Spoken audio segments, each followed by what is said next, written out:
संभल breaking. आज पूरे देश भर में कोरोना जैसी वैश्विक महामारी ने पूरे देश को हिलाकर रख दिया है। लाखों जानें चली गई, किसी ने अपना बेटा खोया तो किसी ने अपना पति खोया। इस प्राकृतिक आपदा ने लोगों के घर बर्बाद कर दिए। ऐसी परिस्थिति में राजनेता अपनी राजनीति मस्त हैं। किसी पीड़ित असहाय की मदद करना तो दूर की बात, नेता बयानबाजी में मस्त हैं। संभल लोकसभा सीट से सपा सांसद शफीकुर रहमान वक ने दिया विवादित बयान। अपने बयान को लेकर एक बार पहले भी चर्चा में रहे सपा सांसद वक। उन्होंने कहा कि यह कोरोना जैसी कोई बीमारी नहीं है, भाजपा सरकार में लड़कियों पर हो रहे अत्याचार और बलात्कार जैसी आपराधिक घटनाओं का यह नतीजा है, इसीलिए अल्लाह ने यह हालत की है। अपने बयान में शफीकुर रहमान वक ने क्या कहा, सुनिए इस रिपोर्ट में।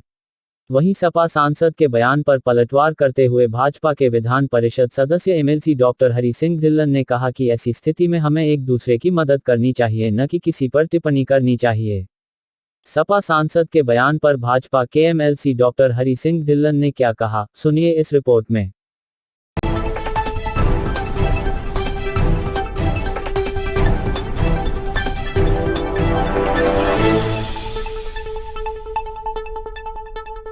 गवर्नमेंट से जो गलतियां हुई हैं उनसे भी बहुत गलतियां हुई हैं भाई। इस दौर में जो कोरोना के दौर में जो गवर्नमेंट की पॉलिसी में भी बहुत गलतियां हुई हैं। सारी अपोजिशन ने, कांग्रेस ने, सारी पार्टियों ने। फिलहाल आपका कहना ये है कि जिनसे गलती चाहे गवर्नमेंट हो उसके लिए माफ़ी मांगे तो ताकि ये सब कोरोना ख़त्म हो जाए। तो इसमें बजाय इसके कि इसमें ये आपस में इतना झगड़ा पैदा करने की बजाय बहरहाल जो गवर्नमेंट है जो पॉलिसी लाती है, बहरहाल जो इलाज के सिलसिले में तो हमें क्या एतराज़ है, वो इलाज कर रहा है,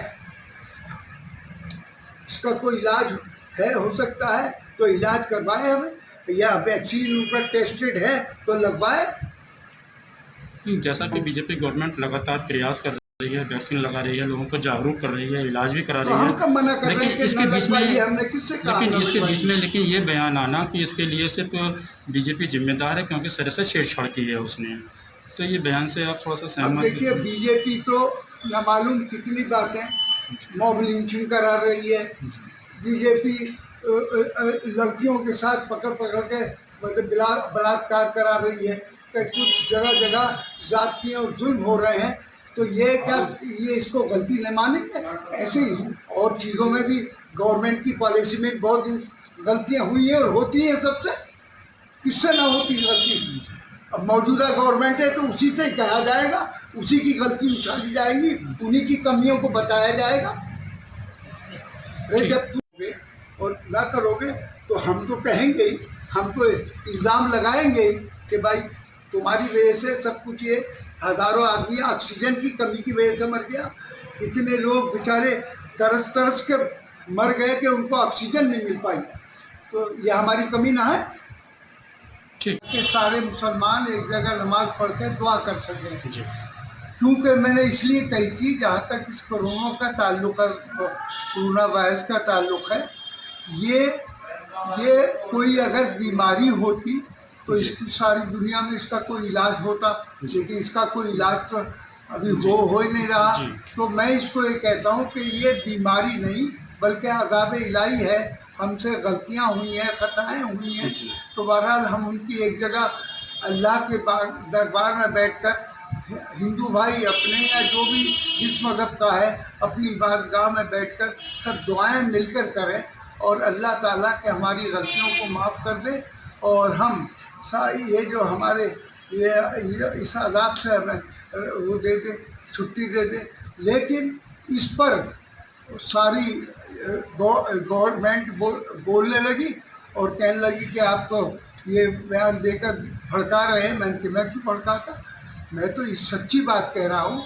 मैं तो इसलिए कह रहा हूँ कि अगर ये कोई बीमारी होती तो इस बीमारी का इलाज दुनिया में कहीं तो हुआ होता, लेकिन हम इसका ये इलाज ये समझते हैं कि अल्लाह ताला, हम जब एक जगह बैठकर उसके दरबार में बैठकर गिड़गिड़ाएंगे, रोएंगे, दुआ मांगेंगे, सबके लिए मांगेंगे, तो वो अगर उसने माफ़ कर दिया तो सब खत्म हो जाएगा।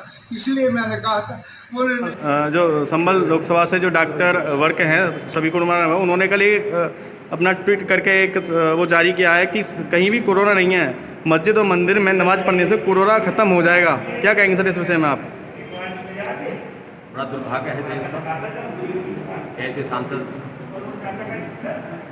दिल्ली में बैठे जो कोरोना की भूमिका को समझ ही नहीं रहे क्या है। ठीक है, ये त्रासदी है, प्रकृति त्रासदी है, हम मानते हैं, ऊपर वाले की आशीर्वाद से कुछ कृपा मिलेगी, लेकिन इसका मतलब ये नहीं कि उसको बिल्कुल नज़रअंदाज कर। एक मास है, मुरादाबाद के सांसद जी ने भी दिया एक बयान। उन्होंने कहा कि जो हस्तक्षेप कर रहे हैं, शरीयत कानून में हस्तक्षेप कर रहे हैं, इसकी वजह से हो रहा, इसकी वजह से कोरोना आ रहा है। ये सब मतलब इस तरह के बयान देते हुए 10 रुपये सोचना चाहिए कि हम किस पर बैठे हैं, कौन सी सीट हमारे पास है, हम ऐसे कोई औचित्य नहीं है मेरे से। इसको समझना है। अब दुनिया 21वीं सदी में जा रही है, उससे भी आगे निकल रही है। अभी हम उसी बात को कहे जा रहे हैं। लोगों को जागरूक करना चाहिए, लोगों को सजग करना चाहिए। इसकी लड़ाई के अंदर वैक्सीनेशन की बात करनी चाहिए। क्यों जी, जो बीमारी है तो वैक्सीनेशन से हो जाएगी। तो बजाय इस चीज़ों के, वही तो लोग थे जिनके नेता क्या करते थे कि वैक्सीन नहीं लगवाएंगे, तो भाजपा की वैक्सीन। क्यों जी जी, आज वही पलट गए कि हाँ भाजपा की वैक्सीन लगवानी चाहिए। आज ये भी स्टाइल पर ध्यान दे रहे, तो मैं तो इसे बहुत ही खराब चीज़।